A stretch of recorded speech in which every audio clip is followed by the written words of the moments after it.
এই দাদি ময়লার স্তূপের মধ্যে পলিথিন খোঁজার সময় হঠাৎই একটা সোনার কলস পেয়ে যায়।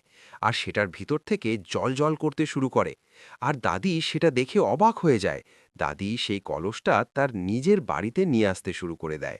নিজের বাড়িতে এসে যখনই কলসটা খোলে, কলসের ভিতর থেকে জল করে সোনার মতো বের হয়। আর সেটা দেখে অনেক খুশি হয়ে যায়। দাদির স্বপ্ন দেখতে শুরু করে। সোনার বাড়ি তৈরি করেছে, রাজপ্রাসাদ তৈরি করেছে। তারপর দাদি সেই সোনার কলস থেকে অনেক সোনার কয়েন তৈরি করে ফেলে। আর এই বিষয়টা প্রতিবেশী একজন কুটনি বুড়ি দেখে ফেলে। আর দেখেই সেই দাদির কলসটা চুরি করে নিয়ে এখান থেকে পালিয়ে চলে যায়। আর দাদি পিছনে দৌড়ে যায়, কিন্তু ধরতে পারে না। আর মহিলা কলস থেকে যখনই সোনা বের করতে যায়, কলসের ভিতর থেকে প্রচুর সাপ বের হয়ে আসে। কুটনি বুড়ি সেটা দেখে ভয় পেতে থাকে। আর দাদি কান্না করতে থাকে, তার কলসটা হারিয়ে গেছে।